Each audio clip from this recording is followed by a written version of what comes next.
Welcome to Live from Plato's Cave. I am Mario Veen. This is episode 21, Image Thinking and Traveling Concepts with Mieke. Plato's allegory of the cave is often interpreted as showing us how to think.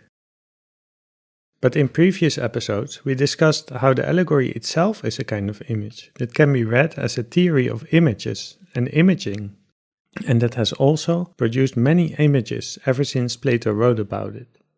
Just think of the many films and artworks that have been inspired by Plato's cave. If Plato's cave is about thinking, then it seems that we cannot think without images.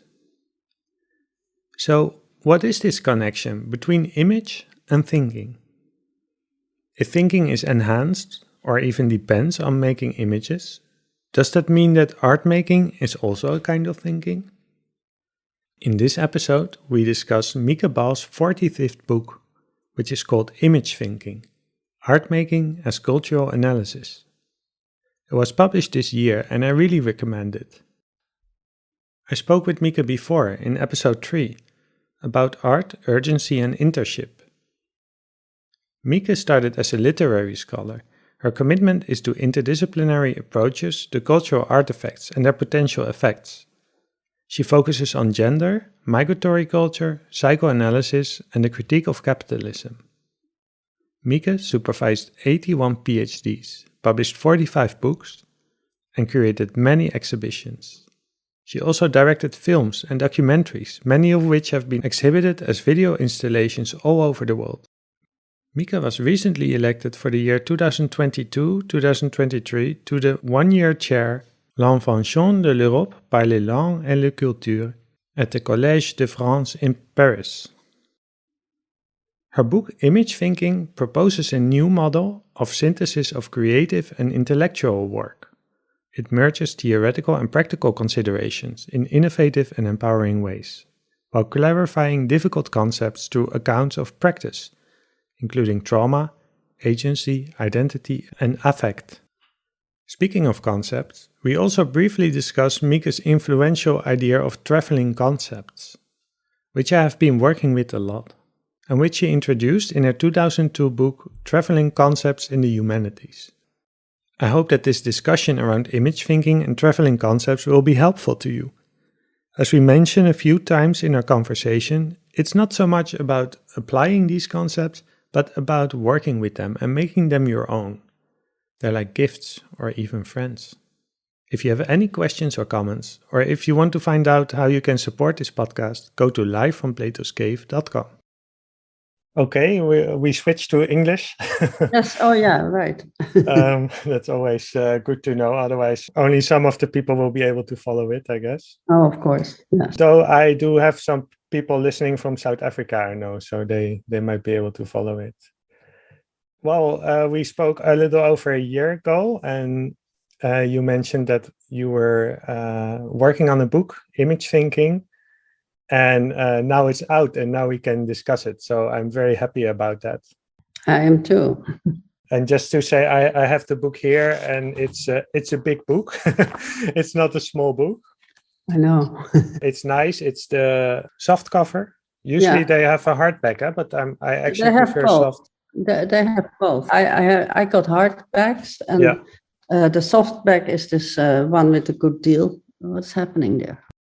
It's nice. It has many color images, and of course, in a book called Image Thinking, images are quite important. Yes. You know how many there are? No. 100. Exactly. 100 images, exactly. Yeah. Okay. And you say somewhere that the images, they're not just illustrations, but they're part of the argument, right? Yes, yes. Yeah.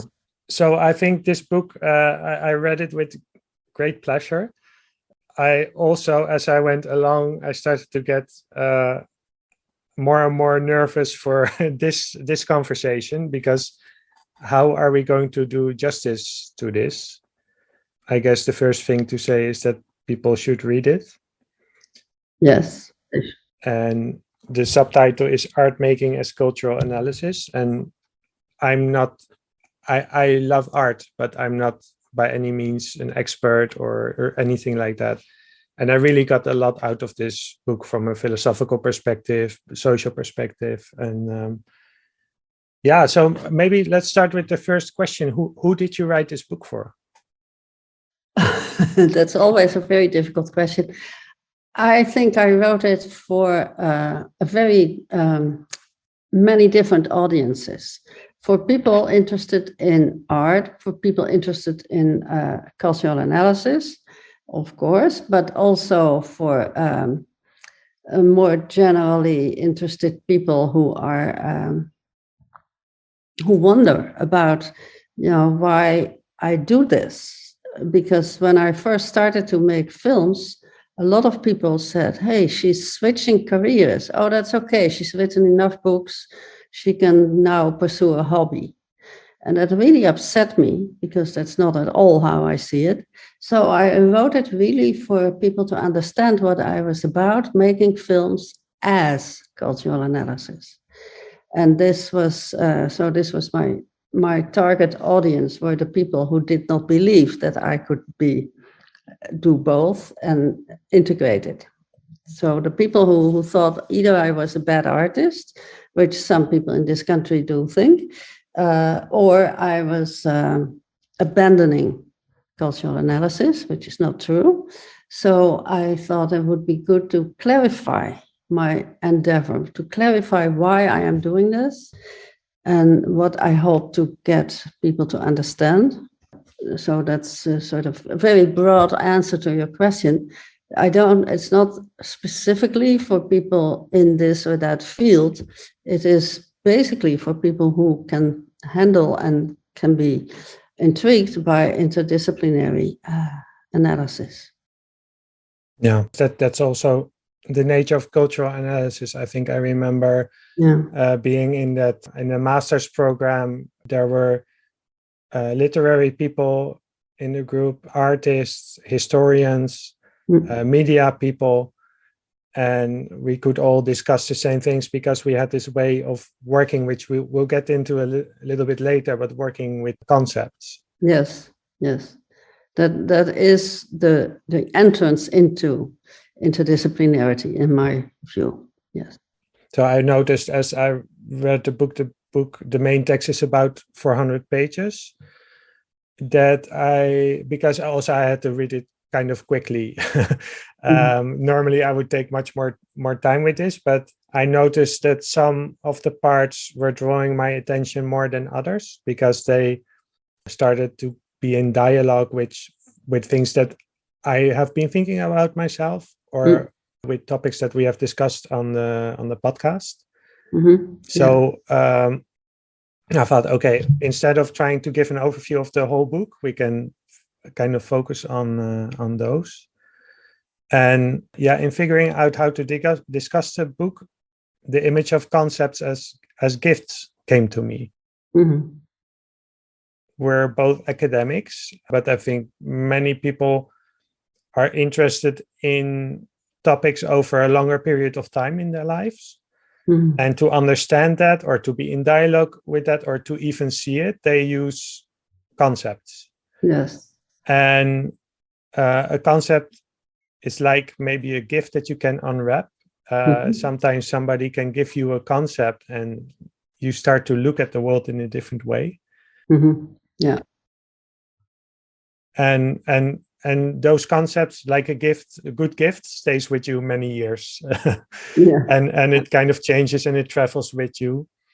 So this is one. I also had another metaphor, which is, I think I got it from Deleuze and Guattari about concepts as friends. Yes. I have a working title for a book I'm working on, and it's called "Some of My Best Friends Are Concepts." So I just wonder how you connect to this, because you've been working with certain concepts for a long time, and are they just kind of like your instruments and your tools for doing analysis, or do you kind of develop a relationship with them, an effective relationship? Yeah, that's a good question. They are never just tools, because that's a sort of an instrumentalist view. I think that concepts have much more to offer than being a hammer or, whatever tools you expect.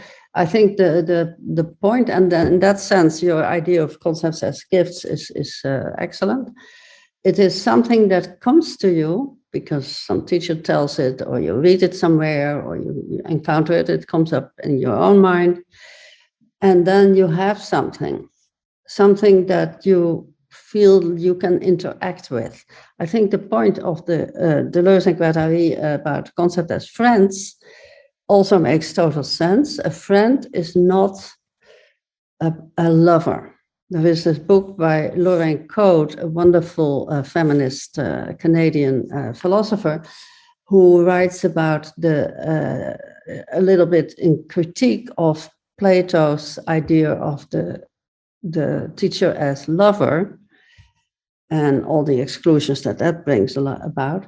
And she says the lover is sort of committed and there's nothing more they can do, while the friend can be critical, the friendship can develop, it's all more flexible.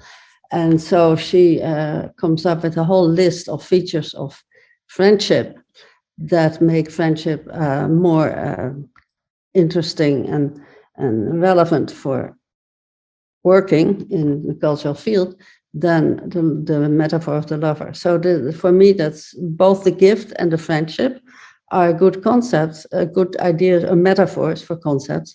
And you could even say a good friend brings a good concept, a good gift to your birthday party or whatever you are celebrating, because the gift, the best gift is the gift that the other person, the addressee, the receiver, is happy with and can unwrap, as you say. I think use would be a little too much instrumentalizing it, but deploy in, I would say, in an interaction. For me, the concept and the cultural object and the analyst are a triangular relationship. And that triangular relationship has these features that Lorraine Code mentions. It's never stable. It goes in many directions.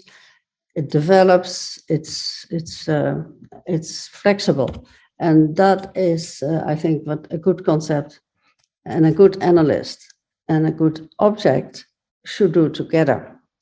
This, for me, is the point of concepts. Yeah, I like the title of one of your papers is called "Working with Concepts." Mm-hmm. So it's like working with them, like you would work with people, or with working with wood could be another title. You know, you're in dialogue with it. It resists and everything like that. Yeah, that's nice. So in the book you discuss many or most of your films and installations and some other art pieces. Mm-hmm. And those are things that you've been working with for a long time. Like, I think the concept of trauma or performativity. I remember, so your first book that I read was Traveling Concepts in the Humanities. I think it's from 2002.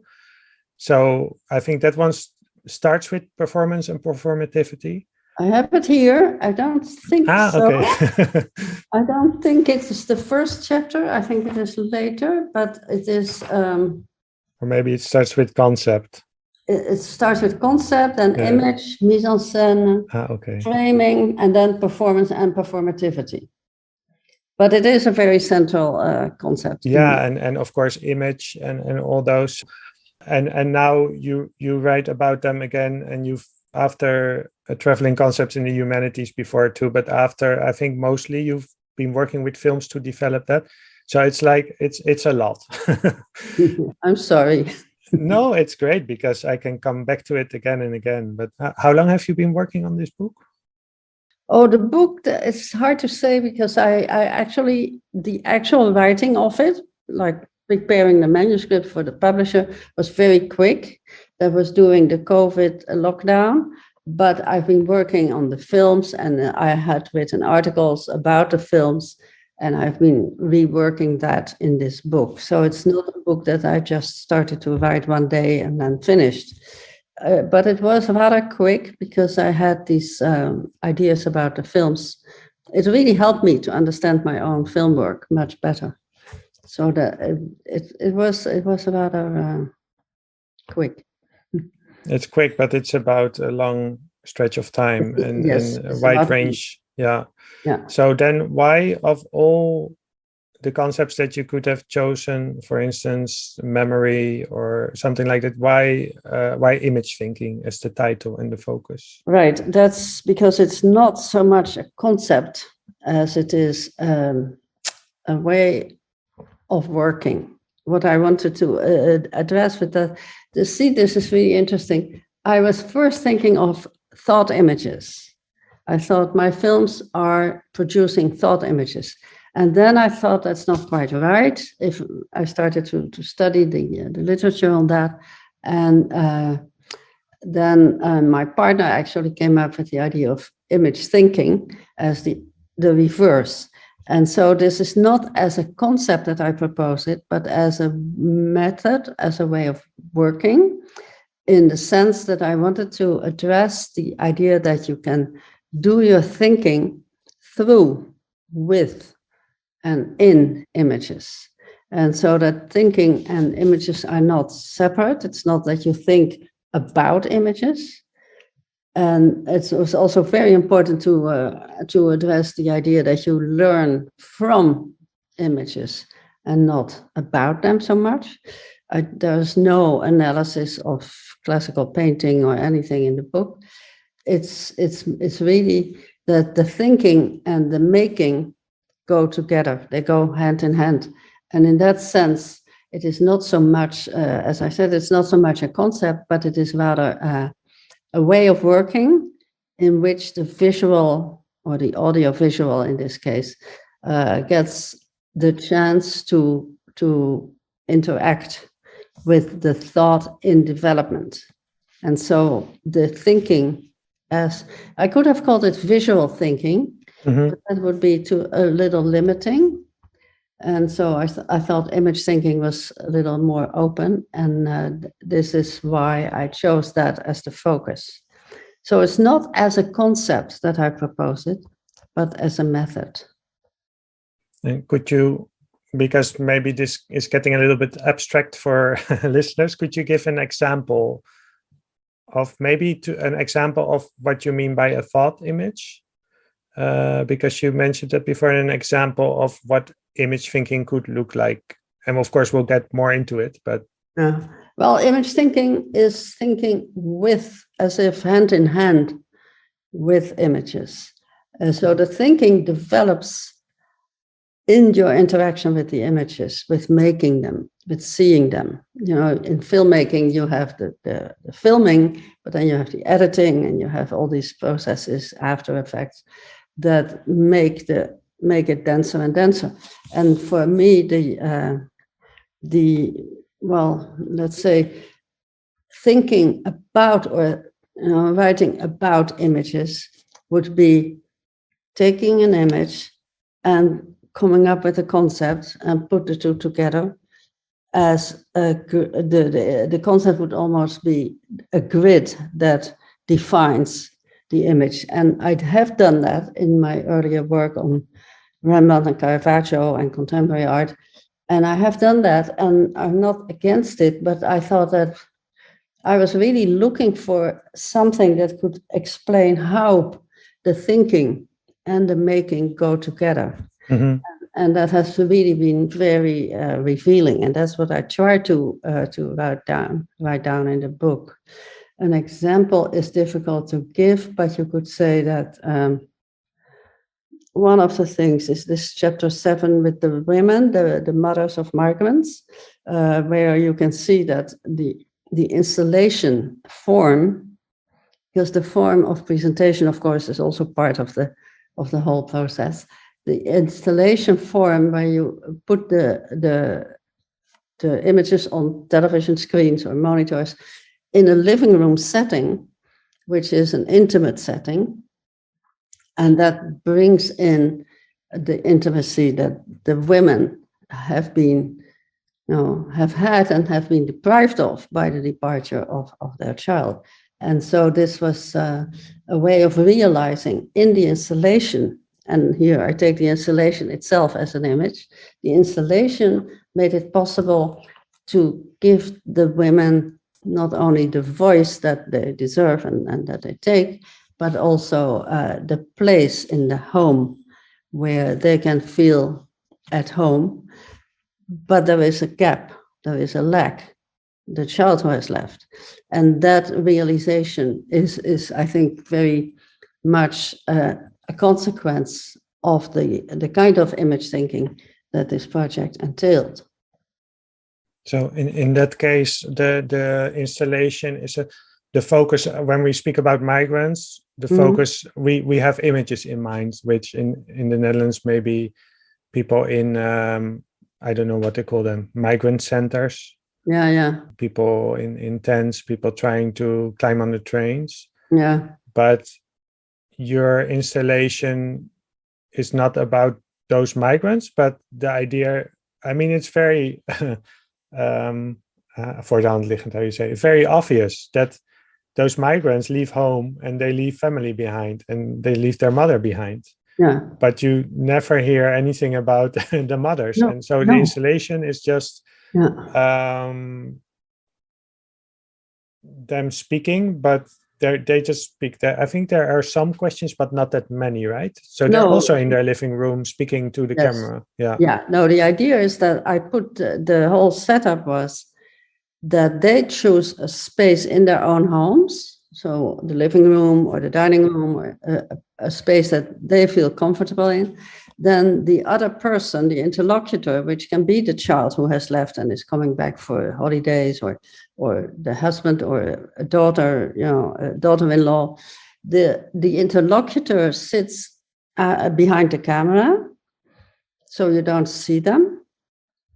And then I switch on the camera and I leave the room so that the intimacy is maximized, that between this mother and the other person that's close to her, there is a real intimacy. And of course, they know it is for a public presentation, but I always promise that I will not put it on the internet, because then you encourage a sort of zapping attitude that I didn't think would be discreet and modest in relation to them. So I promised that, and I also always showed the tape after the half hour of filming. And I said, is it okay to show this? Because I did not edit it. This was my point. I didn't want to edit it. I wanted to really relinquish all the power, as much of the power as you can, that filmmakers have. And so I asked, is it okay that you cry, for example? Because many have moments that they cry. Yeah, and then one woman said, well, who wouldn't cry if your child leaves? Of course I cry. There's nothing shameful about that. And that is a sort of moment that I thought was really compelling to realize what's happening in the lives of these families. And so, yes, it's true that you never, ever, because I've researched it, I really try to find literature on the mothers. Nothing. Nothing. And so that's why I decided to do the project. I thought it was time that these mothers got to speak. And the other thing about that project, and that's also to do with that image thinking, but then another aspect of it, is that you hear, because in this living room, there are like 7 or 9 different mothers speaking, and you hear all these different languages or dialects, you can, and the interesting thing is that as a listener, you sit in the armchair, you're riveted because it is really fantastically intimate, and then you begin to realize the difference between, let's say, Palestinian and North African Arabic, same language, but a different accent. And that is something that you didn't know. So you learn to listen.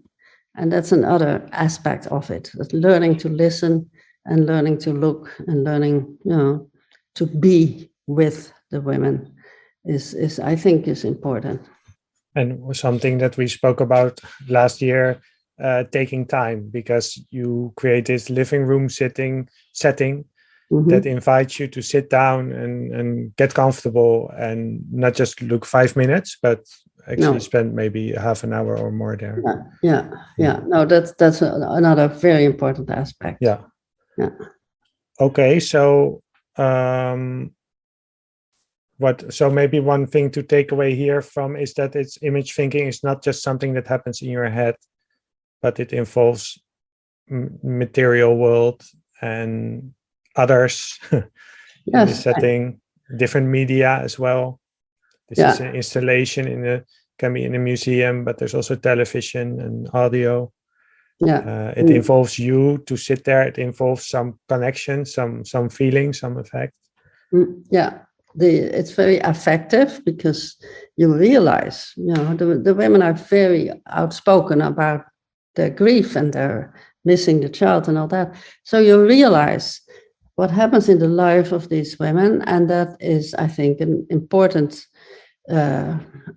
acquisition of knowledge, of insight that the visitor can get. And you're absolutely right that sitting there for a long time, which you do because there is this either monologue or conversation. There are some questions sometimes, and there was one case where the son who had left was actually a bit aggressive to his mother and saying, well, why did you not let me go, or why did you try to withhold me? And it's really very gripping to be present in that situation.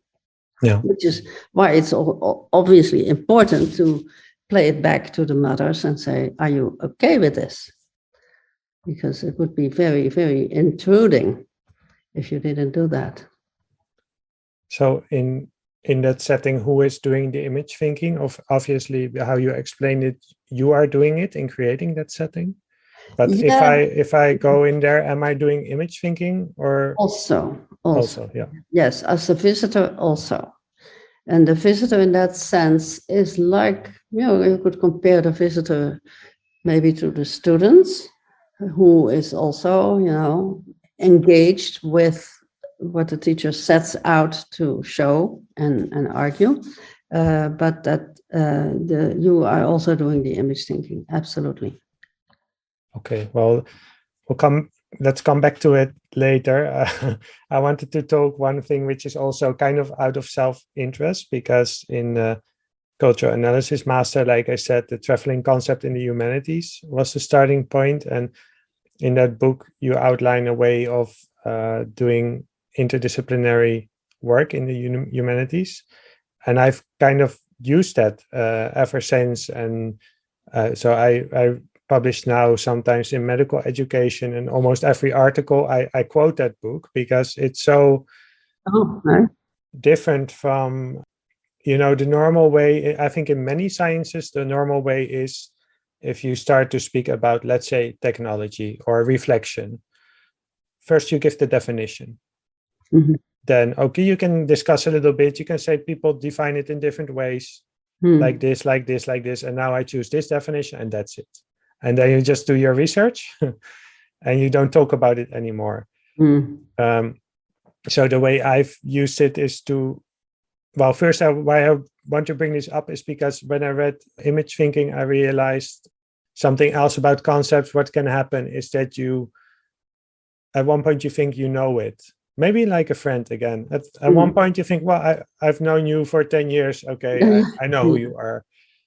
Yeah. But then at some point you realize, well, actually, I've been a little bit sloppy and imprecise. And so now I read about traveling concepts again, which is also a concept. And I realized, I have to kind of go back to it and make it a little bit more precise. But I think it will also be interesting for people listening to this, because it's a way in which you can engage with the things that keep you occupied in your life, and that you want to understand, and that and not just like you learn your driver's exam, you learn that and then you pass your exam and that's it. No, it's the things that keep coming back, that you keep wanting to understand, and then those concepts can help you with that. Yes, that's exactly the point. I think the point of concepts is precisely that that they can help. In that sense, they are friends, good friends, and gifts, but they have the capacity, because they have this theoretical miniature theory in them. And so when you use a concept, or you bring a concept to bear, is the way I like to say it, on an object, you allow the object to speak back, to say, no, it's not quite that, which happens a lot. If you really pay attention to your own quotations, for example, you cite something, if you then, my rule is always, after typing it up, the quotation, look back at the object and check if it really matches. And sometimes it does, and sometimes it doesn't. And if it doesn't, so much the better, because then you learn more. You learn something new. You learn something you didn't know. And so I'm trying to encourage people to do that, to check that it works. But yes, concepts have a power to make you, to open up not just the objects, but to open up ways of engaging with the objects. And that's why I keep saying it's a triangular relationship between the analyst, the object, and the concept. It's not just one-to-one. Yeah, so let's get a little bit into how that works, because it's already quite different from when people say concepts. In most fields, they think about it like from cognitive psychology, like ideas, a synonym for ideas. Again, ideas in your head. Or actually, designers can use concept as well. Like a concept is like a template for something. Yeah. But also in philosophy, concepts are usually kind of immaterial things, right? Or not even things. So maybe like, I can tell you how you, well, I don't have to tell you, because you are the one who explained that in the cultural analysis master, how you work with concepts. And that was such an eye opener for me, because you had I'm looking for the English word, like how do you say that? Kaartenbak. Like an index. Index cards. Yes. Index cards, yeah. Yes. People don't have that anymore, but if you work in a marketing agency, those are where your clients are alphabetized and everything. That's right. So you have the concept of performativity is with the P, and another concept is somewhere else. And do you want to explain that a little bit, or shall I tell you what I remember from it? So tell me first, and then I'll respond to that. Yes. So, because at that point, I came from philosophy. So, of course, we speak about concepts a lot. And I think, people listening to this are used to that. There's a concept, I don't know, trauma or fear or whatever, something you try to understand. But you said, okay, what you do is you take one card, and one card is one concept. You write down the concept on the card. And on the front of the card, you write in pencil, very important, I don't know if you probably didn't call it definition, but the description of the concept, let's say like it. But the whole thing is that this will change. You will update it. Yeah. And on the back of the card, you write quotations and references to sources where you read that. So as a result, this is a living, I still have it here. I don't have it. No, I don't know where it is, but I have it here somewhere. It keeps updating. And the thing is that you have this with you, and then maybe first you read the book about art, where you get the concept, but then you watch a movie, a Hollywood movie, it can be something else, but then you say, hey, I see the concept there as well. Yeah. And those two things will be on the card. And after some time, well, if you want to do something with the concept, you take out the concept card, and it's there for you. You can use it, and yeah. So there is no rigidity, no fixity in the relation between the concept and what it means. There is no, and that's why I sort of resist definitions, because definitions are attempts to say this is that. And I think it is more useful, more productive to say this concept harbors these theoretical thoughts that, if you bring it to bear on an object, can release from the object the potential that it has to signify and to be important and to effectively touch you. So in that sense, I think it is true that definitions are not the best road to knowledge. I think they tend to become too rigid, and that is really not what the concepts should do. That's why I have been working on this idea of traveling concepts. The concepts travel not only from this country to that country in different contexts, but also through time and through different objects and in this interaction with different objects. And that is the way that concepts stay flexible and help us to stay flexible ourselves. And I think that is really important.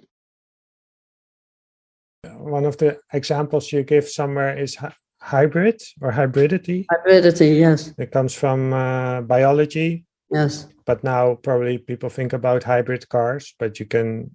Yeah. Hybridity also is kind of it also kind of gives you an image, right? If you say the word hybrid, you could probably think of, oh, I could call this hybrid something, happening together. It's not one thing, it's not the other thing. It may be evolving as well. Yeah, so a kind of interweaving of different things. Yes, that could work. There's also a lot of critique of the term hybrid because it has been used, but that's not now so much. But it has been used in a sort of racist sense, as people are not pure if they are of different races or have backgrounds in different races. And that is, of course, a horrible sense that we don't want to use. But the hybrid as a way of intermingling, of interweaving things coming from different sides, that could be very useful. Yes. So we have maybe, if we have a spectrum, on the one side, we have maybe definitions. Mm-hmm. And then somewhere the traveling concepts, and then you say, so these are kind of mini theories. Mm-hmm. And then maybe on the other side, we have full-fledged theories, or maybe even ideologies, like the theory of relativity or a psychological theory or something like that. Yeah. So we've spoken about how a traveling concept is not a definition, because it's kind of open. It can evolve. It can start to mean different things. Also, you say somewhere that the whole point of a definition is that we all speak about the same thing. Yeah. So in those articles I talked about, I want, define it, because then we all know we spoke about that. Well, I do research on reflection in medical education. So some people say, well, reflection, there are many definitions, it's hard to define, and that's a big problem. So we have to find you get these monster definitions that try to include everything. Yeah. And we try to say, no, actually, that's the great thing, is that on the one hand, yes, you need something to be able to talk about it. It's not just a word, but it's also the degree to which you know you don't agree about it. Yes. So it's kind of a common ground that you can speak about it. Yeah.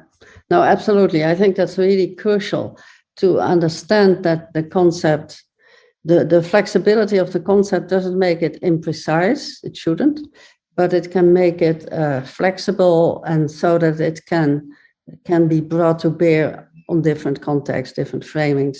And then you have another way of looking at what you're studying. And I think that is important to do. And for that, it is necessary to not make definitions on the sort of this is this, but this concept includes these aspects of the theoretical background that it is addressing. And then you can be precise and multiple and flexible. And on the other side, it's not a full-fledged theory, right? I think I'm trying to think of something. I'm thinking of maybe transference, where people would think about psychoanalysis. Maybe that's already a theory. If you say transference and people think about this in the context of psychoanalysis, that's not so much more a traveling concept, I guess. Or I'm trying to think of something which, or let's say relativity. That's in physics, that's not in the humanities. But relativity, okay, people think about, oh, you have quantum or relativity. Well, those are they're also very precise. They're also very open, but they're massive. The whole story. So it's somewhere in between a definition and a whole theory.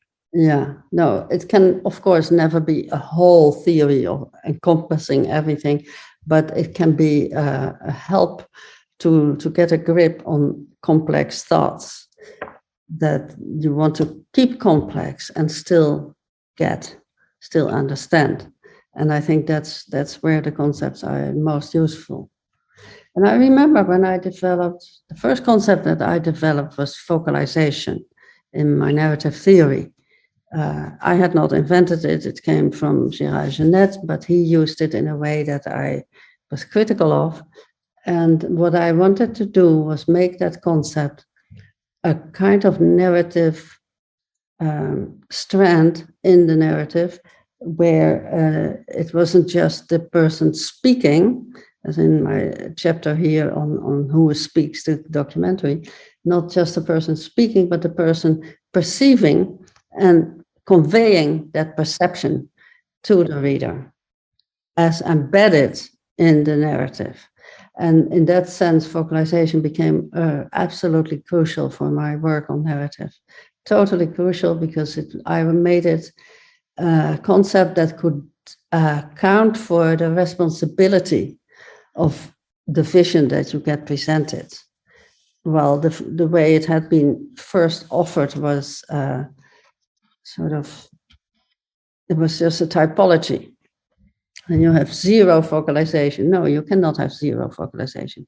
There's always focalization in any narrative. And so this is how I took over a concept that was in the making, but it never got really done. And I took it and I made it into a concept that can be helpful and flexible at the same time.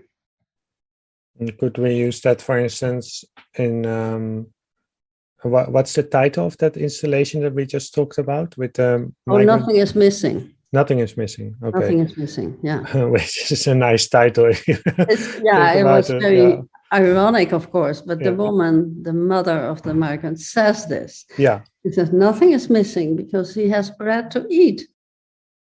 And that's all that the human being needs. And so she was satisfied that her son was eating. Well, so is that an example of focalization that, of course, this installation didn't come out of nothing, but it came into a culture where we speak about migrants in a different way. Yeah. They're trying to profit, completely different way. Is that also kind of a focalization, how we speak about migrants in general? That could be a case of focalization and the clash between how we in the West talk about them as people who are just, taking our wives and taking our cars and our money is totally, completely incompatible with the way that these mothers talk about their children who left because they needed to.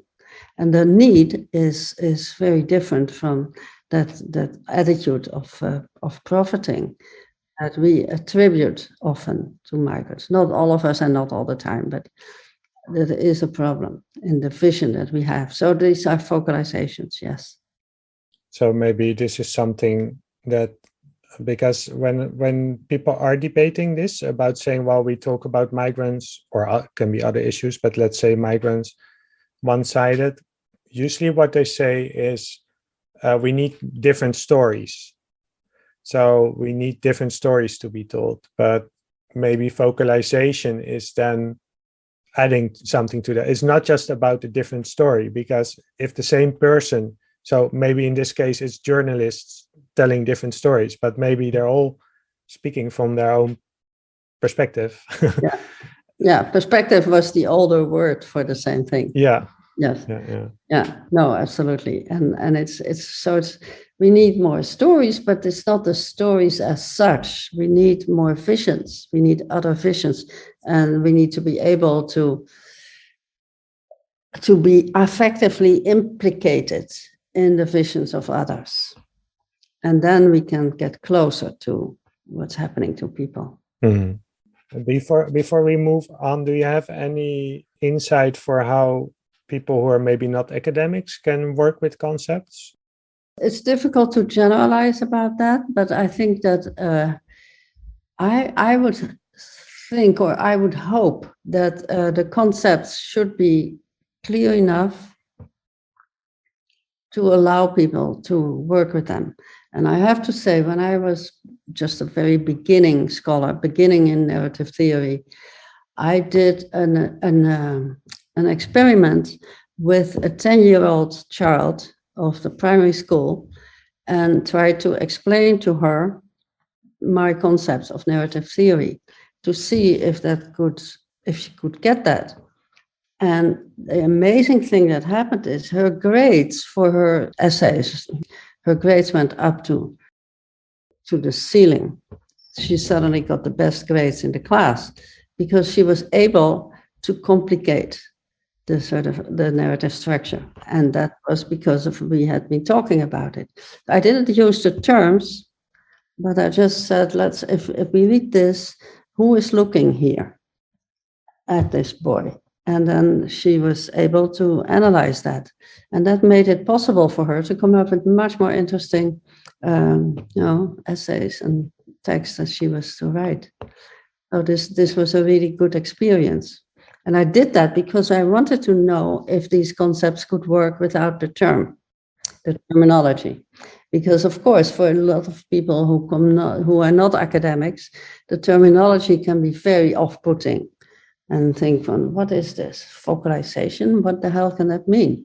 But if you explain it in a way that makes it sort of totally plausible and even logically indispensable, then they can work with it. Absolutely. I think that is possible. And it's not about who has the best terminology. The terminology is just a kind of abbreviation to say something quickly.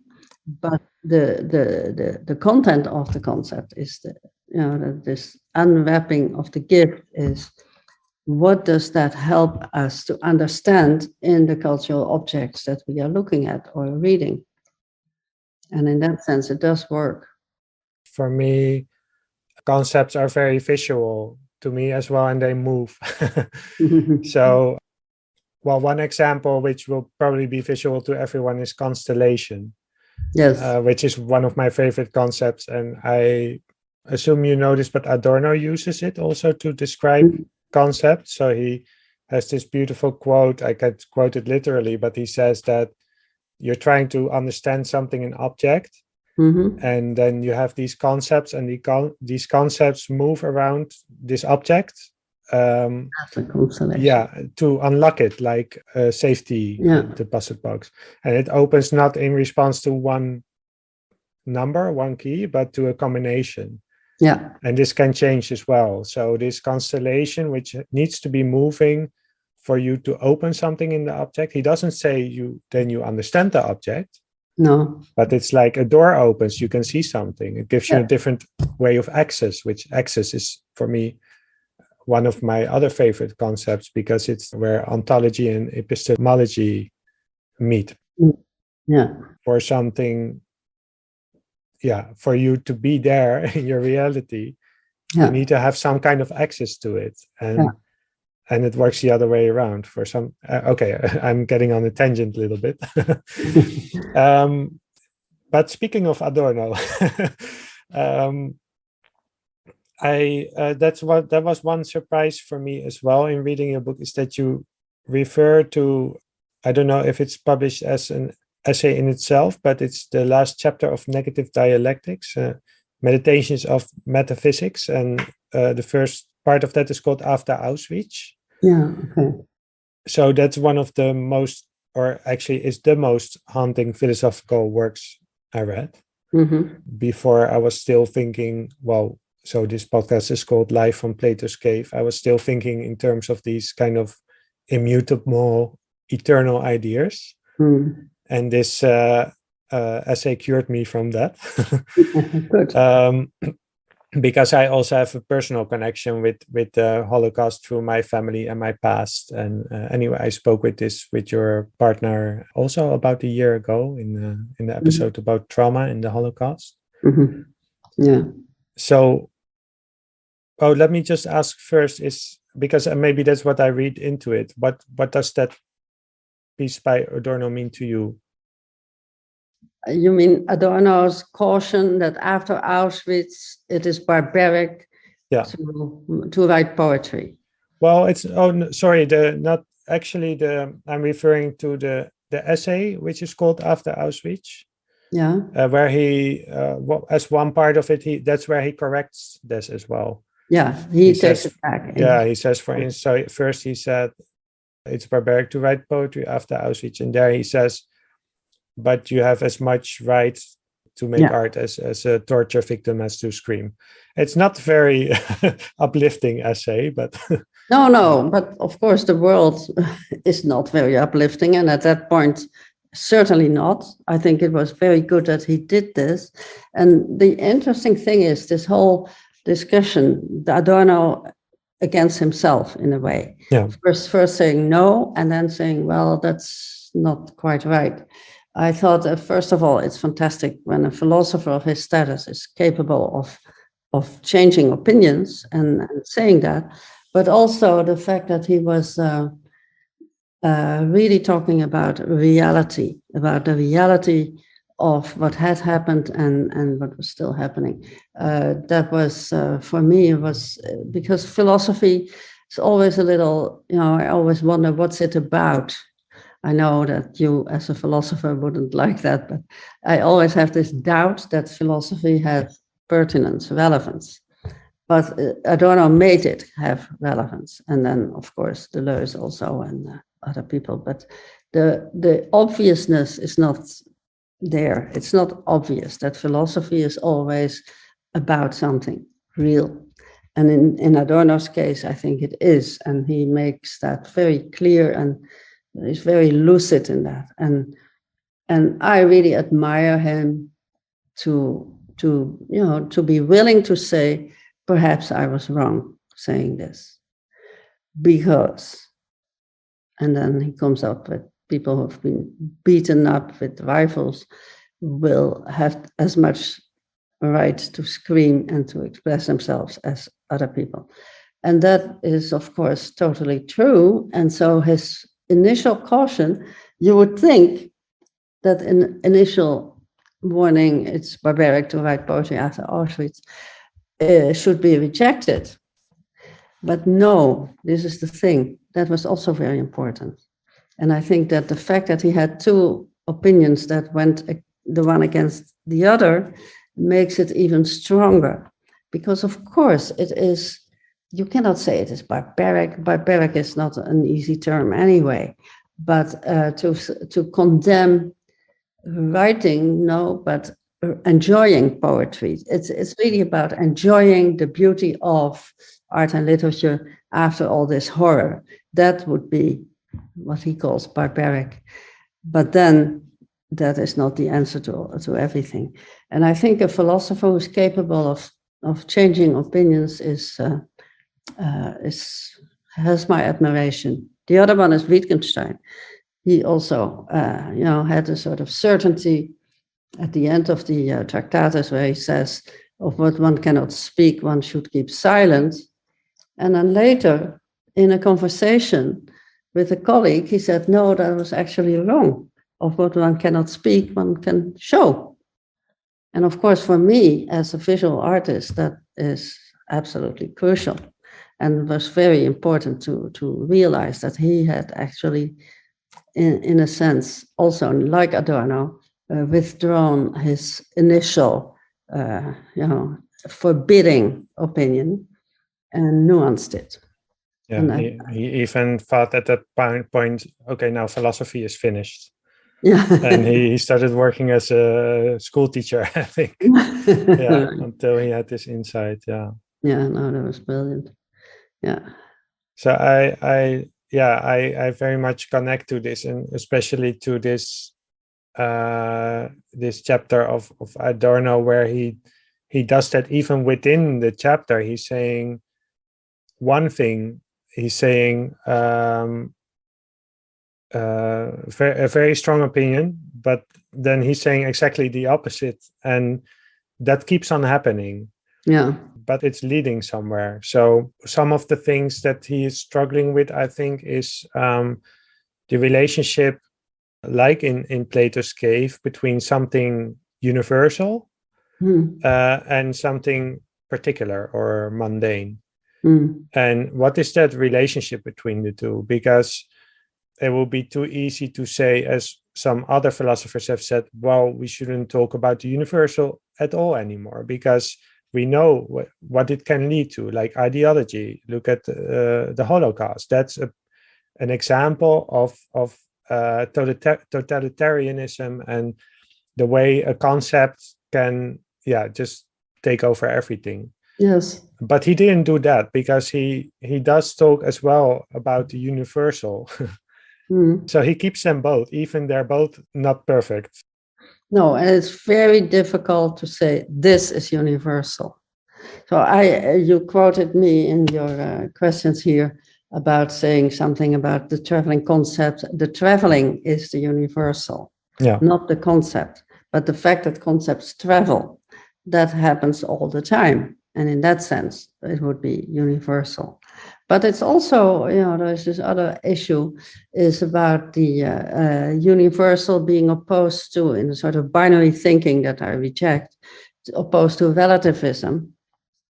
And to say, it's either cultural relativism, every culture is different, we can judge, or it is universal, and then we have to. And it's both wrong, of course, and the binary opposition between the two is particularly problematic, because nothing is universally valid, or nothing has this universal meaning. What happens, what is universal is the fact that it is not universal. That is universal. So you could say that the sort of looseness, the need to make concepts, to consider concepts in their traveling, that could be the universal.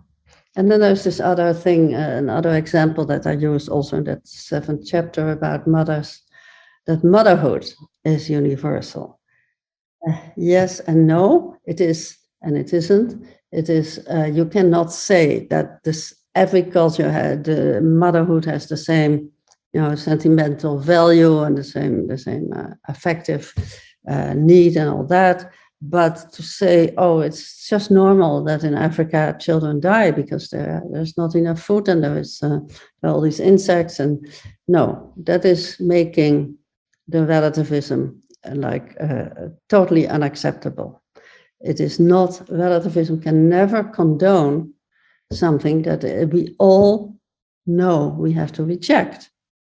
And if there is not enough food for children in Africa, it's not something we have to accept, but something we have to do something about. It's so obvious that you cannot accept that. So in that sense, the universalism of motherhood is also a strategic universalism. You have to believe in it, otherwise you're going to condone, to accept something that's unacceptable. So this is another aspect of those terms. So maybe this is a bridge to how you use abduction. Not not in the criminal sense, but abduction as a logical category. Yes. Adorno speaks about historical events and trauma, and you speak about artworks and everything. And that's why I find it especially interesting that you start talking about, which is usually talked about as a domain of analytic philosophy, as logic. And one of the things that we do in logic is to relate a universal, like a rule, yes, to a case, something particular. Yes. For instance, in induction, you make an observation, you make many observations, and from this observation you discover a pattern, maybe. Yes. Or from deduction, you start with a rule, a hypothesis, and like in medicine it works like that a lot. And then you do an experiment, and then you know, well, this medicine works or this doesn't work. So those are induction and deduction. Yes. But then you speak also about abduction. Could you explain that a little bit, how that works with relating something concrete in particular, like an artwork or something else, with universal? I've written about this, but it's a long time ago. But abduction is, it's a sort of back and forth. You have a hypothesis, you check it out, then you come to the next step in the reasoning, in the logic, and that would be abduction, that sort of moving quality of the logic. And I think that is important as a way of avoiding the sterility, in a sense, of deduction as, hypothesis, test, or induction, where you have so many cases that you never get to generalize enough about them. And so abduction is a kind of in-between, sort of back and forth, jumping back and forth between the, it's like the interaction that it's always provisional, but the hypothesis opens up possible cases and possible conclusions, and that is a good way of relating to generality and and particularity. That, because deduction is too much based on the general and induction too much on the particular, and abduction, I think, is this openness to both. You go from the one to the other, and you go back and you go back, and that movement is, I think, very appealing. Yeah, so that's the movement maybe we spoke about before as well, that if you want to work with universals, then you have to, you don't want to just get rid of them and think everything comes from the data or everything comes from the world. That you have to accept that the movement is part of that. Yes. If it's fixed, then it's not. It's almost like I do Tai Chi. that's something my teacher could say. If it's fixed, then it's not working. No, as soon as it's fixed, you're locked up. Yeah. There's no more possibility to change and to move and to be flexible. So yes, in that sense, abduction is a great help as a logic. But it still sounds like it's okay. It's part of logic. Logic also has the, let's say, image of being very dry and everything. But I think, well, you speak about creative leaps and creativity and imagination as part of this. So I was wondering, is abduction related to image thinking? Yeah, in the sense that it is a form of exercising the imagination.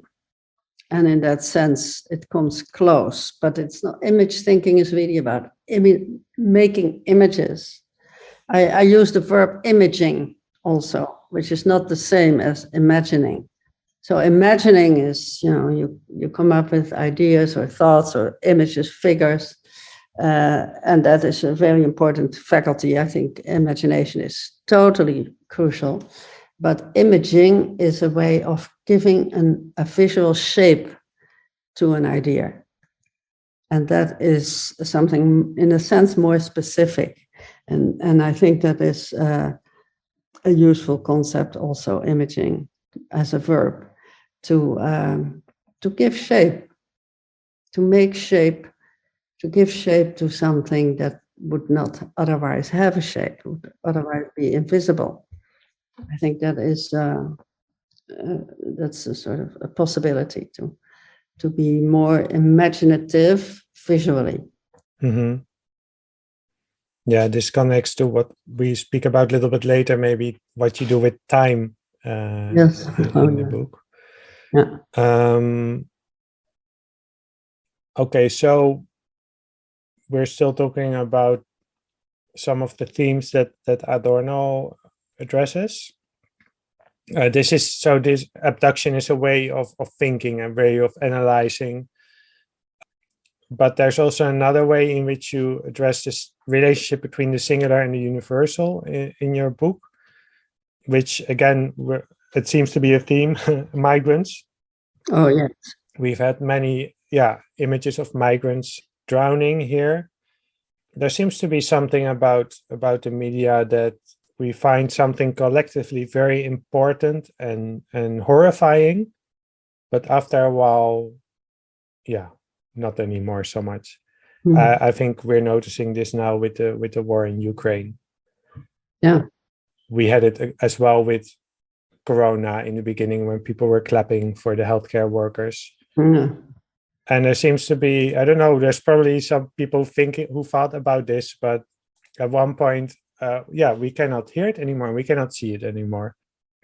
So this is a problem because it's the universal. It keeps happening. And at the same time, it's very particular because these are real people that are drowning, that are trying to cross to a better life. So you discuss in chapter 9, I don't know if I say it right, palimpsesto. Yeah. What does it mean? Palimpsest. That is a trace of something that came before. Okay. And it's a artwork by Doris Salcedo. Yeah. Okay. And so you describe how you spent many hours there and how it gave you an insight about, I'm already struggling with my language because that's your point. So when you left that artwork, something had changed. And you describe how this had something to do with our relationship with the victims of this tragedy. But you say that this artwork was not showing you this or telling you this, but it was doing it. Yeah. Could you explain that? And people, of course, don't know what the artwork looks like. Maybe you could explain this as well. No, that's a difficulty, of course, but there have been books published about it. But what she's doing in this enormous plaza in the Palacio de Cristal in Madrid, she had put down slabs of 1.20 meters long and 19 centimeters, I don't know exactly, wide. And those slabs of stone had been designed and made to not absorb water. And in those, she had carved letters as a sort of low relief. And that low relief was readable, and the letters composed names, first names of people. And then after there was this temporal thing, and you wanted to talk about time also, there was this temporal thing that at some point you see very, very slowly a drop of water almost walking towards the letter, the carved out letter. And then another one, and then another one, and a little faster. And in the end, the letters were filled with water. But the water was not being absorbed. It was just like almost convex a little bit. And shiny, because it's water and the sun was shining. It's a Palacio de Cristal, it's a glass palace. So you could see the sun shining on these letters. And what happened then is that we only then realized that below those carved letters, but a little on the side, like a double exposure kind of situation, there were also letters, but those were not carved, but they were made in black sand. So the sand and the water letters were in almost in competition. You saw the black letters and you could read those names, and you saw the water letters and you could read the names of those. And this were victims of, people who drowned in the Mediterranean because, the ships were attacked or whatever. There's always something cruel behind this.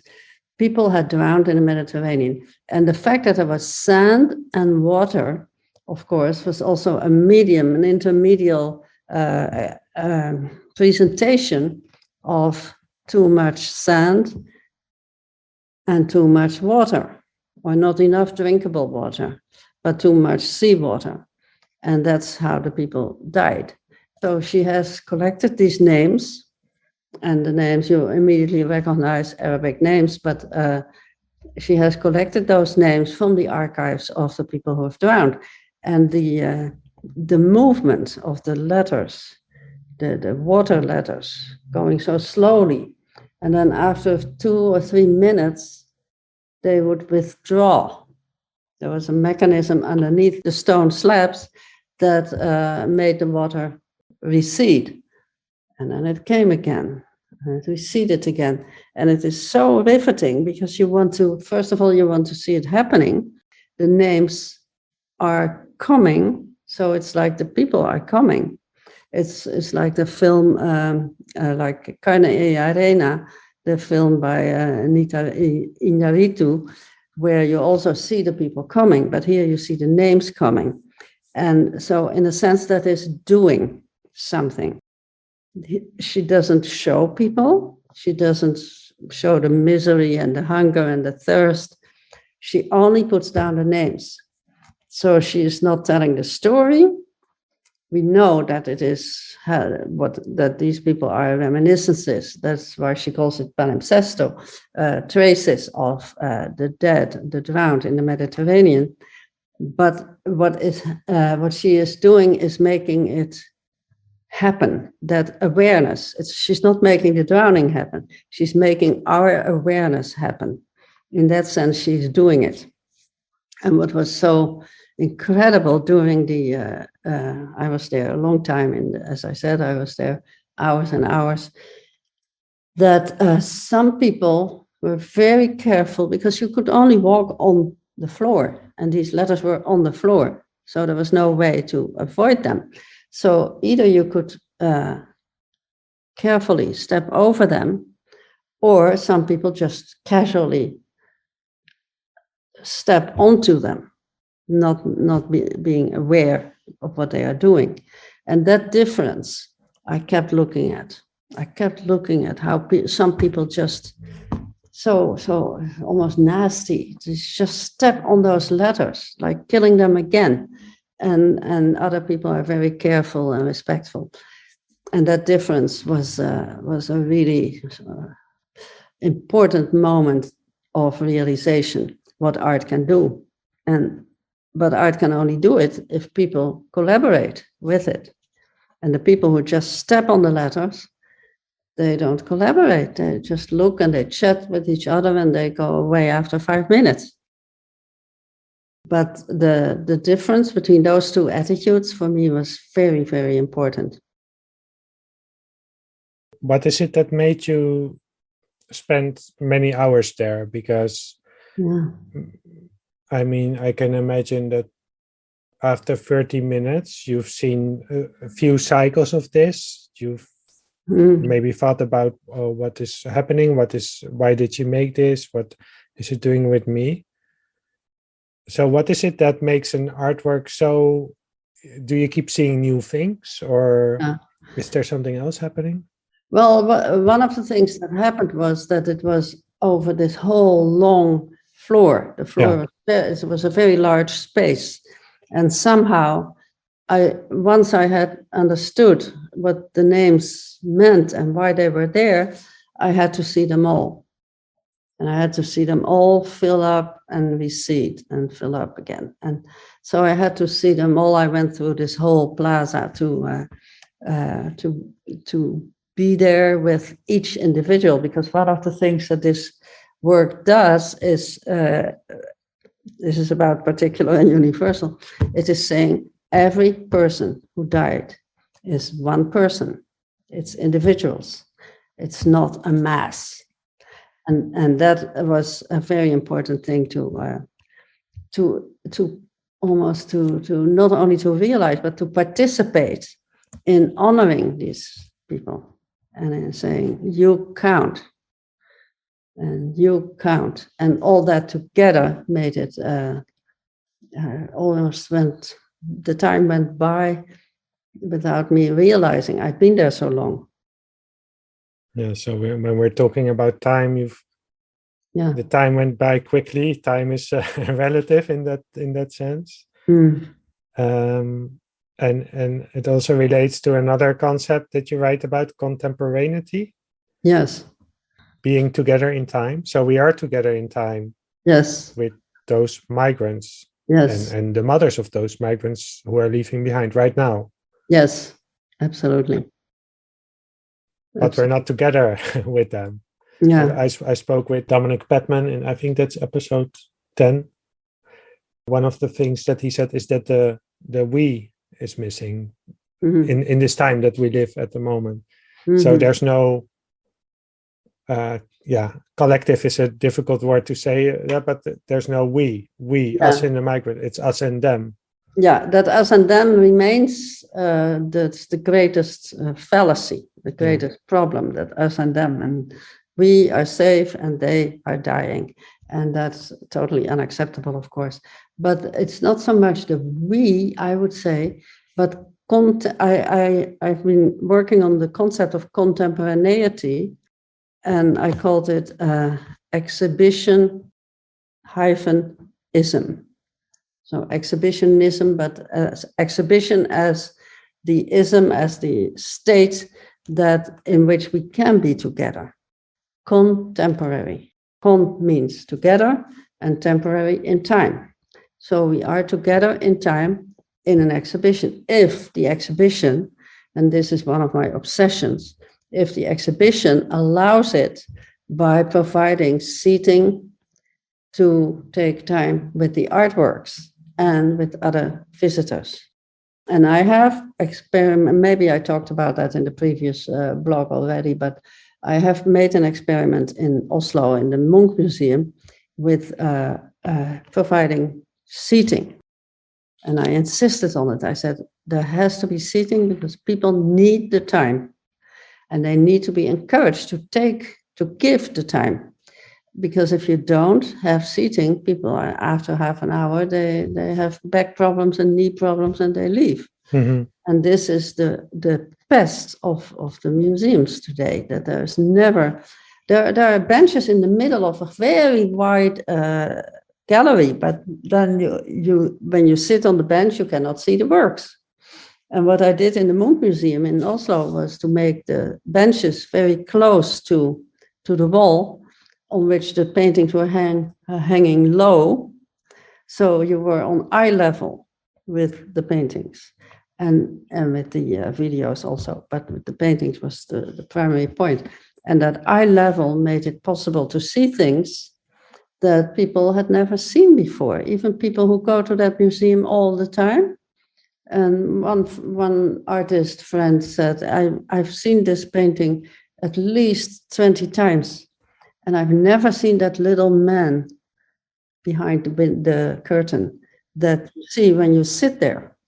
And that is the whole point of seating. And I have been trying to make this a policy and to talk to people about it, but the museums don't seem to follow suit, and they don't do it, which is really a loss. No. I think taking time and giving time, which is really the same thing, is totally essential.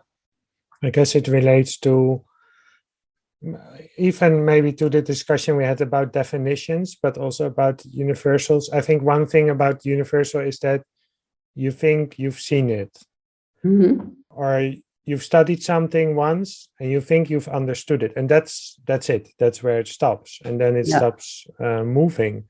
Yeah. And I think the same. When you speak about exhibition, I think about spending time in nature. Yeah, I relate to that. Just instead of let's go for a walk or go for a run. Yeah. The moment you sit down. It can be anywhere in a park or in a forest, or it can be in a city as well. It's just when you stop moving, you see how much how much is moving. And I think that's one of the, I guess that sounds very Heideggerian, but times start to reveal something Yes. to you. But you, I think also many times you have to go through something, boredom or being in a hurry. It's not a one-time thing. It's not a how do you say that, fixed thing, but the moment you sit down somewhere, all these things start to come up. Yes. Yes. And then of course, depending on where you sit, something can start speaking back to you. And if you're sitting in a kind of an environment designed by someone else, like the artwork you talked about, that something can happen there. Yeah, no, absolutely. Something happens. And it is not, I mean, I keep saying this, it's not only because older people get tired, because also young, I saw a 14-year-old girl sitting on a bench in that museum. When I was there after the opening, I was watching how people were behaving. And I saw this girl and she was sitting there and sitting there. And she was just staring at one painting. And then I was called for a meeting. And after an hour, I came back and the same teenager was sitting 2 benches further. So she had done 2 benches in an hour. Now that says something, right? Yeah. And you're right that you have to go through something like a first moment. What am I doing here? Why am I sitting here? But it comes very quickly. If you really look, you are very quickly taken in by what you see. Yeah. And then it works. Then maybe we can go to the other side of the spectrum, because here we're talking about something that you would not normally spend so much time with, and you spend time with it and something happens. Yeah. On the other side, we have things that we would rather forget, but they stay with us, as in the case of trauma, which is something that also you've been working on for a very long time. So also, because I've spoken to him before in an earlier episode, Ernst van Alve, and his essay Symptoms of Discursivity. Yeah. You bring it up in the book as well. And I wonder if you could talk about how this influenced your art making, but did it also influence how you analyze art? Yeah, it's a difficult question because he developed that in a context, in a seminar that we were having in the US in interaction. So we were constantly together, talking together about this. So the whole thought, the whole idea that trauma is stops time, makes it impossible to continue, and therefore makes narrative impossible. I think his article, I cited a few times because I think it's very, very clear and convincing. It's the best thing on this issue that I know, trauma and narrative as incompatible, and why.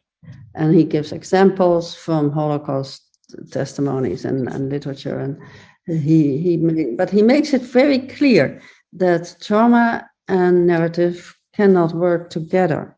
And this was, for me, I've learned that lesson, but we developed it together in a sense.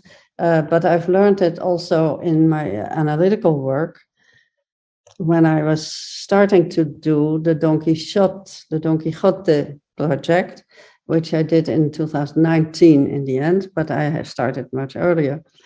And the whole notion, and I thought that was so incredible, that this novel, which is a masterpiece, the whole world knows it. It's like the world's #1 bestseller after maybe the Bible and the Quran. This novel is, in fact, unreadable because it is repetitive. It has all these insertions and poems and texts and all sorts of stuff, but it is basically unnarratable because the main figure is traumatized. And he never says that. It's never explicit, and I learned that from that article on symptoms of discursivity. He is incapable of narrating what happened to him. And there is one scene that we made where you can see him failing to narrate, where he's just, and the scene is called narrative stuttering. So you see him incapable. You see him trying and doing and making gestures and all that, and he cannot, and in the end he bursts into tears because he cannot talk. He cannot tell. The narrative faculty is destroyed by the trauma. And that is a really very useful insight also for the filmmaking, because how do you make a film on the basis of a novel that, you cannot make a film on Don Quixote. The book is way too big to do a complete, and no one has succeeded in doing it. But you can do something with that situation. And that for me was absolutely crucial. But in order to do that, I also had to analyze the novel and see where and why he had this incapacity to narrate. Because it is constantly, he's trying to tell stories. This figure, Don Quixote, is trying to tell stories, and he cannot. And that's sorry to interrupt you. No. That's the thing, because if you cannot narrate something, then the obvious thing would say, well, then don't go do something else. But he's incapable of. So someone in that what you refer to, he's trying to say something. Yeah. But he doesn't say, well, sorry, I can't say it. I'll go do something else. You cannot stop trying. It keeps coming back. So you cannot leave it behind either. No, and he cannot even realize that he cannot say it, because the thing about trauma is that you cannot realize it. You're hit by it, but you don't remember it.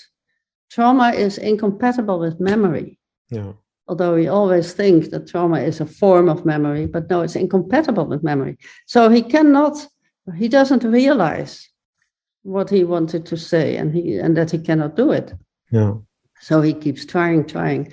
And the only thing that gives some relief is at the end of that scene when Sancho, his servant,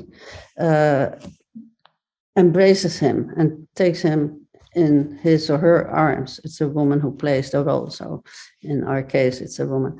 It's a her. But she takes him in her arms, and then she says, one day you will manage it.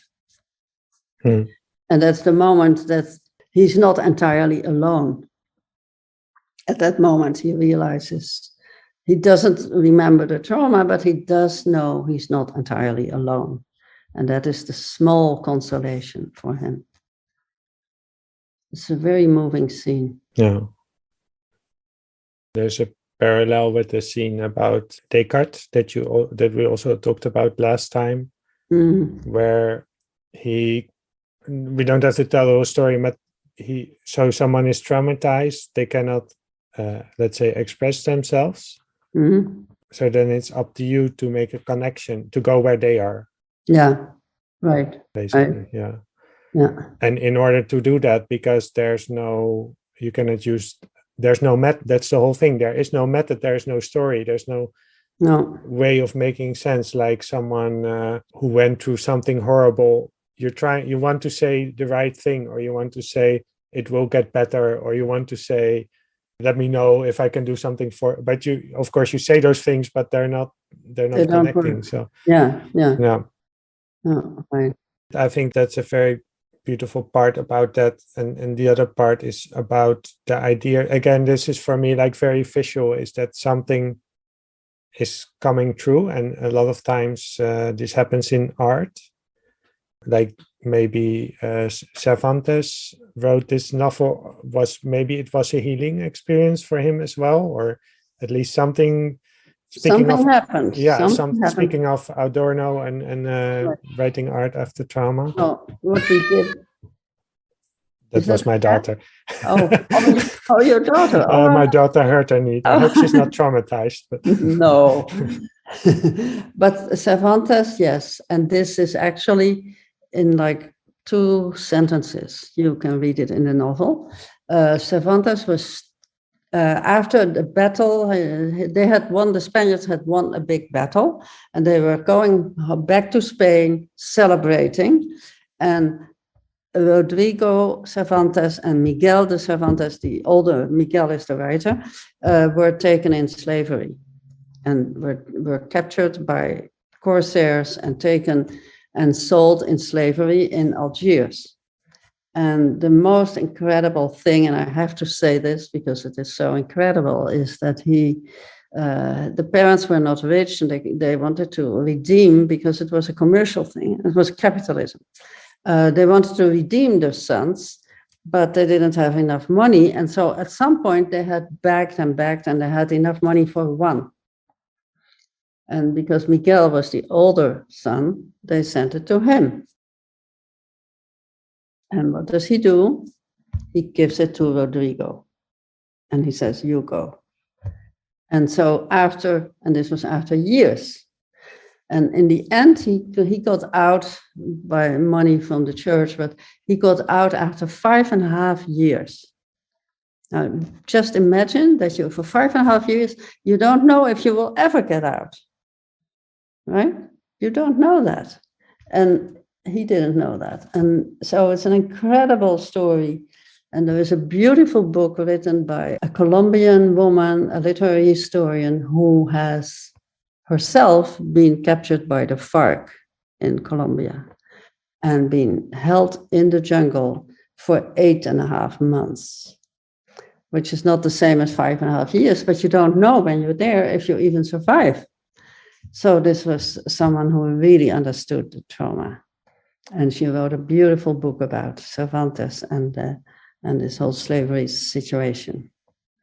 It was beautiful and very convincing and well documented. This is a book that everyone should read who has an interest in the persistence of slavery. Because don't think that slavery is a thing of the past. No.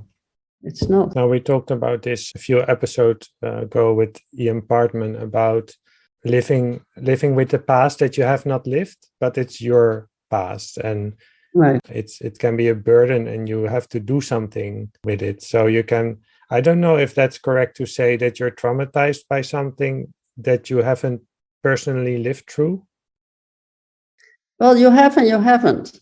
You're traumatized by what happened to you, like it's been beating on your body, but you cannot remember it. And in that sense, you cannot work through it.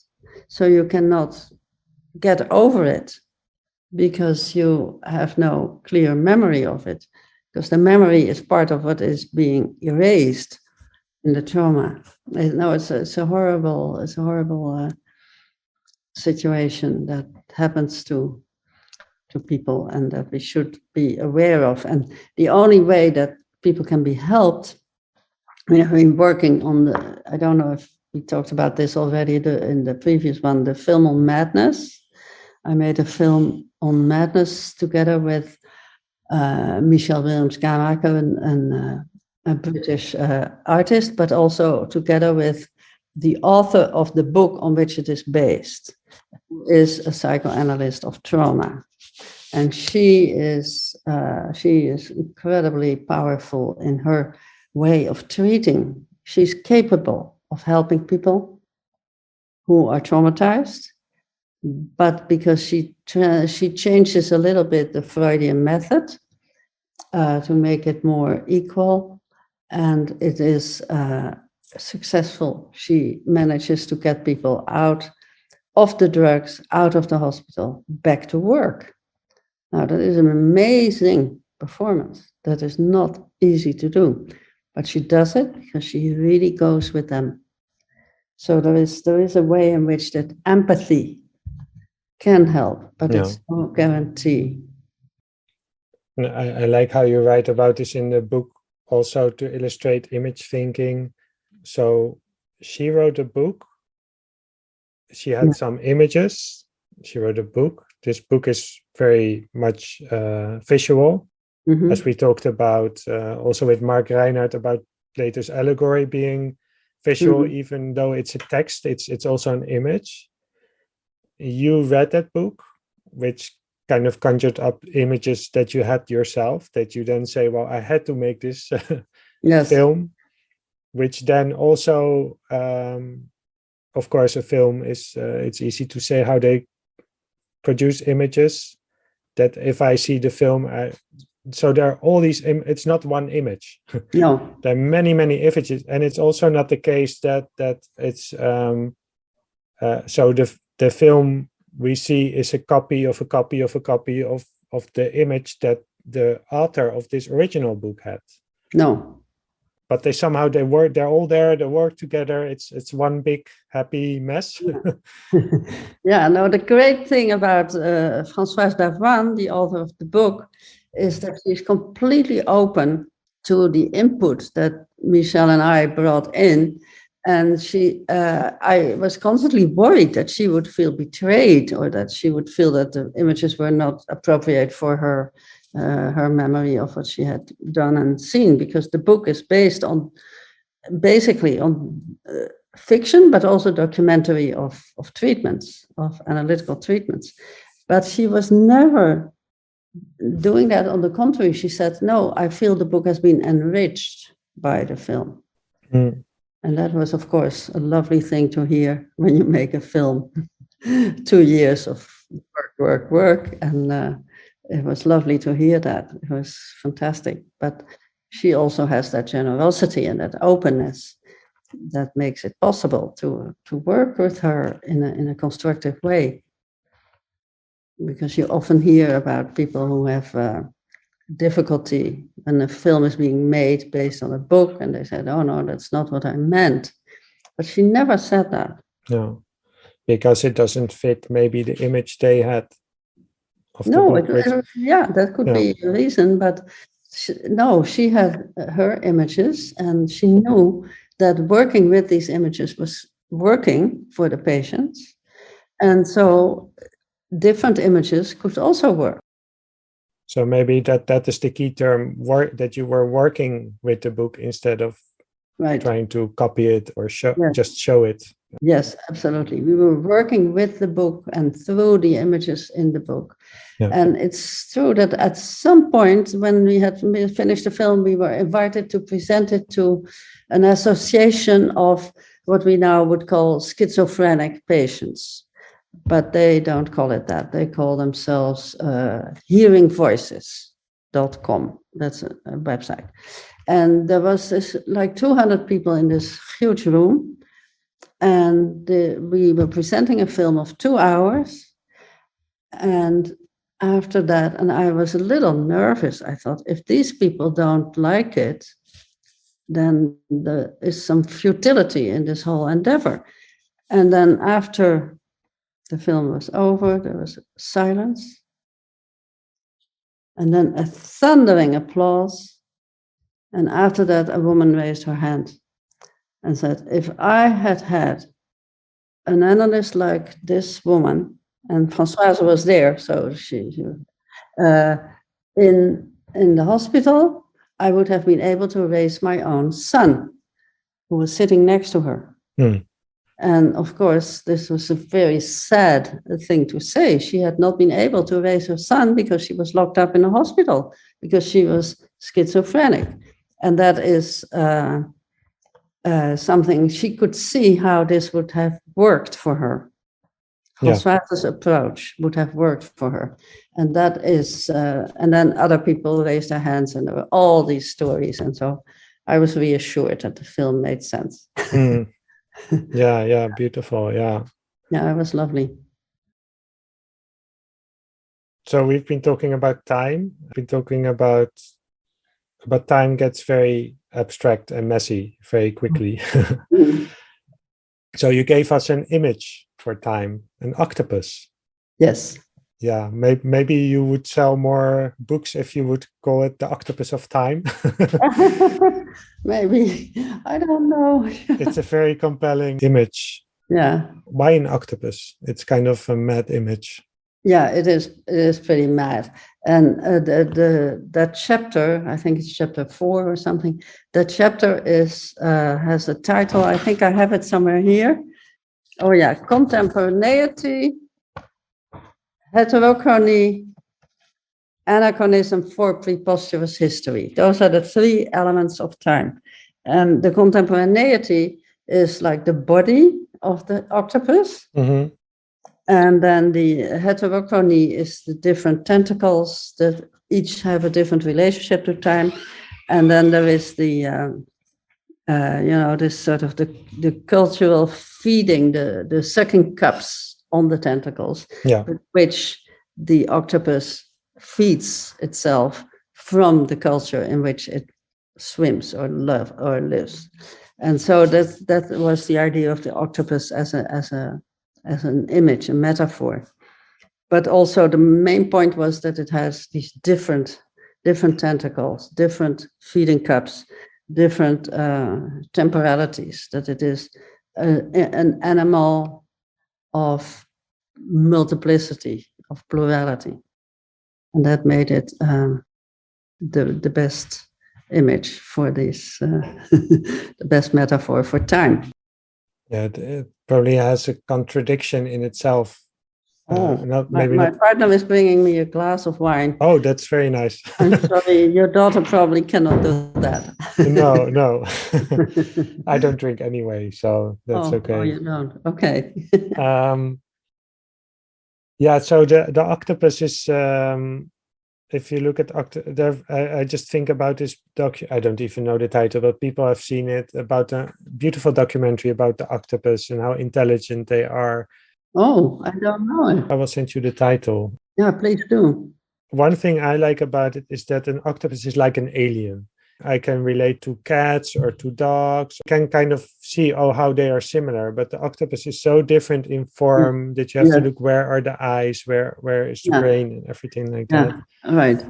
And so I like this form because it has this tension between, on the one hand, the contemporaneity that we've already spoken about. We all live on this planet together, but we're often not really together. So it's not just a given that, it's now this time and we're together. But then also the sense that in order to accomplish that, in order to have this feeling of togetherness, you have to accept that we do live in different times. That's the heterochrony, yes. So we've talked about contemporaneity. Could you explain what heterochrony? Heterochrony is, another image comes to mind, is when you're standing in line in the supermarket and you're in a hurry because you have to bring your child to school or to whatever, to a party, and there is this slowness of the line. So there is two different times: your feeling of haste and your feeling of being held back. And heterochrony is that sense of different times. And of course, I developed this in relation to the migrants issue. I curated an exhibition on the moving image and the moving people. So not moving images on moving people, but as juxtaposed. So video and migration. And that heterochrony came up there in that curation, about how difficult it is to be sin papeles. This was in Spain. We made a film in Spain then. Sans papier, the undocumented migrants who are waiting and waiting and waiting for their papers. Well, in the meantime, they are in a haste, in a hurry to make money, to be able to send it home, to justify their absence. And so that is that heterochrony. There's another term, I forgot the other one, but anyway, the one is the experience and the other is the structure. But the point is that we have different experiences of time. There is not one experience of time. And everything is in that sense, is like the octopus, is multiple. And,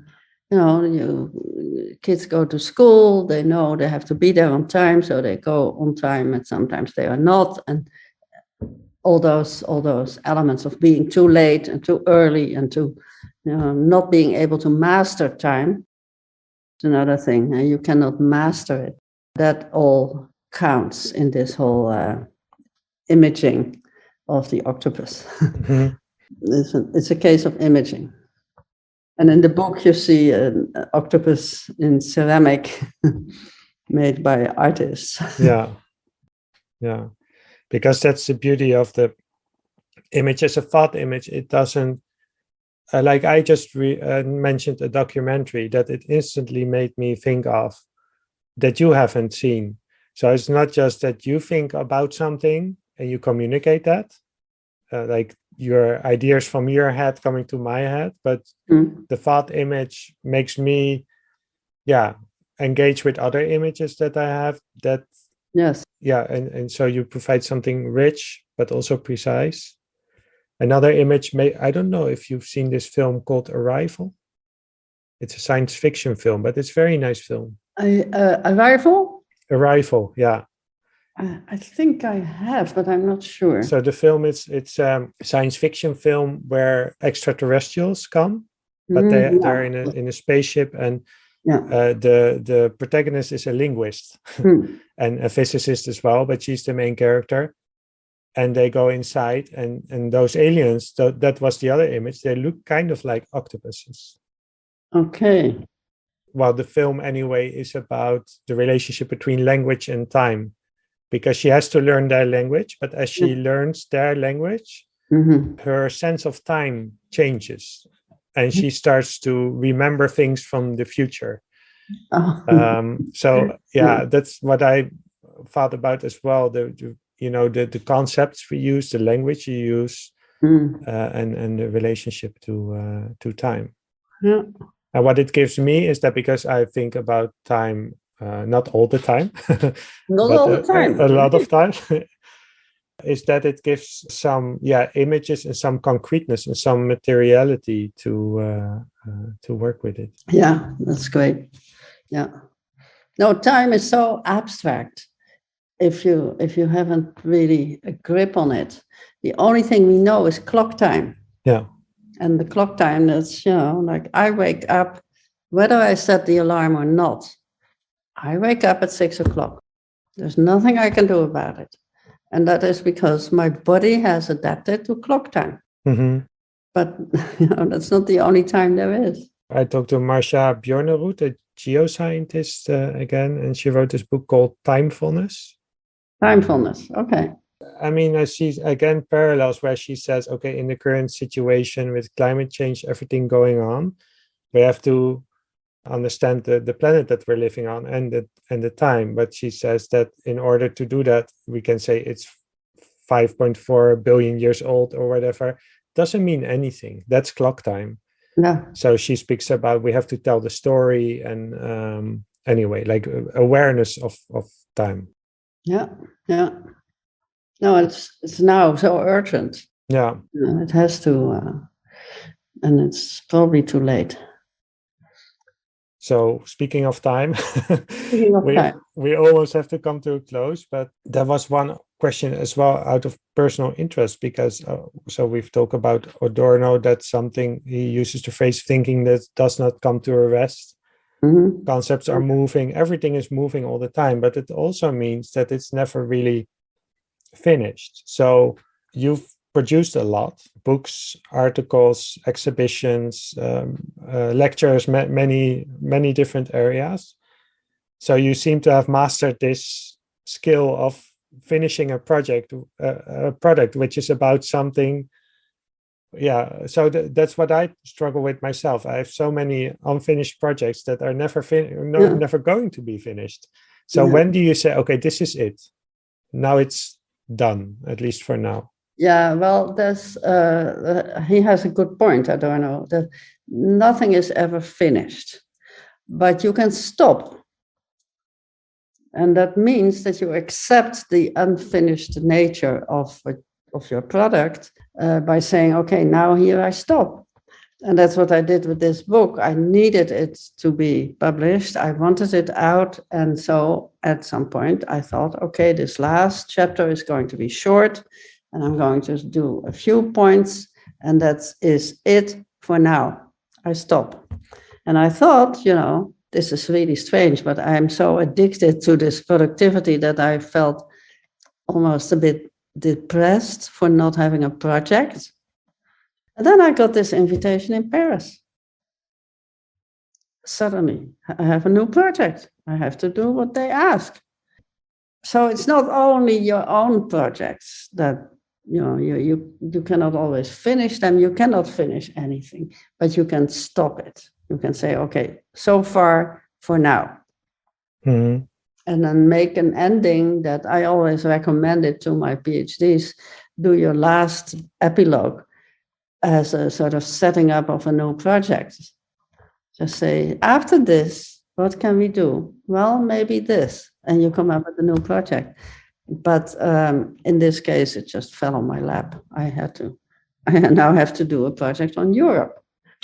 And that is going to be hard work and lots of reading, but I will do it. And so that's my next project.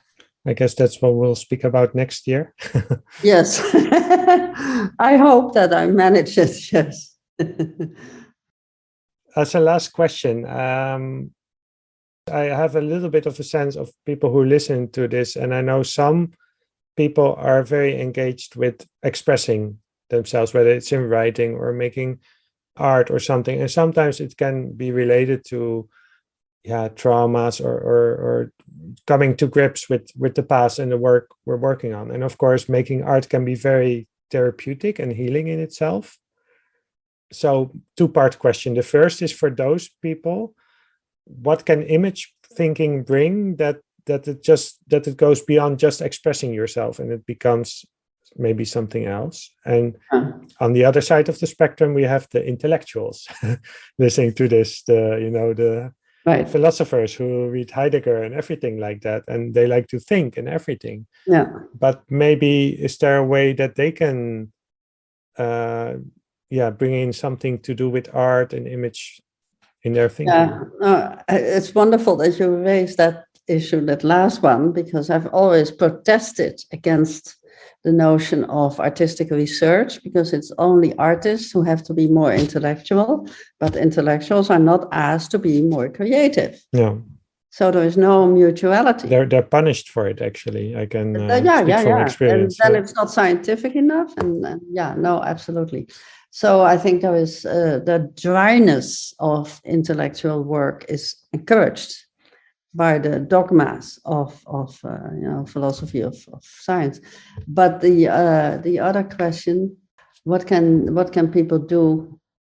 So people are working on a project, and they don't need anything else, because it's great to just make art in itself.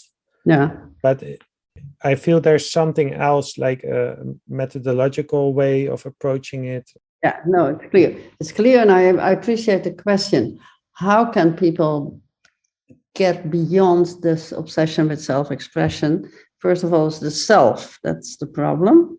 The self is, of course, leading very easily to a sort of navel staring and self-indulgence. And I think that looking more at the world and being open to what's outside there will help to do image thinking in a more productive way. I'm not saying that it is bad to do something about yourself and express yourself, but it can also become a little boring, and not everyone has this very gripping sense of self that makes for a good film or a good novel or a good academic work. I think it is really important to open up this sense of self. Opening up is basically the secret of all possibilities. Opening up so that you can look outside of your own small little thing. And if you do that, then you can go back to yourself if you want, but you don't have to do that. I think it is really important at this point in time to look at the world and to look the world in the face and to say, you suck. Something has to happen that's better than this. And make not the self-expression, but the dialogue between the self and the world the point. I think that would be a way of dealing with this in a more productive sense. Well, thank you so much for this conversation. Thank you for this opportunity and to express myself. It was lovely, and I hope we'll do another one next year. And thank you for listening. This is an independent educational podcast. Go to livefromplatoscave.com for ways to support the production of this podcast. Or subscribe, leave a review, or share it with your friends and enemies.